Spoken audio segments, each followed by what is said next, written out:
Priyanka Devi group of institute nursing दिवस और वार्षिक उत्सव पालन हो जाइछि। आज पुरी पौर सदन ठारे पुण्यात्मा महिषी फ्लोरेंस नाइट एंगलकर 204 जन्मदिवस पुरी प्रियंका देवी नर्सिंग कॉलेज पक्षर महाआडंबर पालन करा जाइछि। एही कार्यक्रम को कॉलेज अध्यक्षा कमला पंडा अध्यक्षतार मुख्य अतिथि भाव राज्यसभा सांसद सुभाषिष खुंटिया, मुख्य वक्ता भाव डॉक्टर नरहरि मिश्र सहित मान्यगण्य व्यक्ति जोगदे महाप्रभु निकट में प्रदीप प्रज्वलन कर सभा कार्य आरंभ करते। अनुष्ठान निर्देशक बाबुला बेहरा अतिथि मानक पुष्पगुच्छ उत्तरीय दे सम्मानित करते।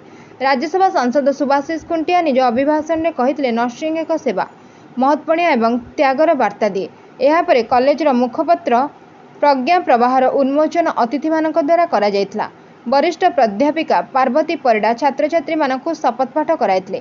विशिष्ट नाट्यकार तथा उपस्थापक कुमुद सतपथी मंच परिचालना करते।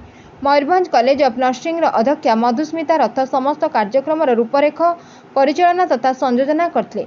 शेष में वार्षिक क्रीड़ा एवं अन्य प्रतियोगितार कृति छात्र छात्री मानक सम्मानित करा जायतला। यापर छात्र छात्री मानक द्वारा सांस्कृतिक कार्यक्रम परिवेषण करा जायतला। एही सांस्कृतिक कार्यक्रम को अभिज्योति प्रियदर्शिनी और सहकर्मी परिचालना करते।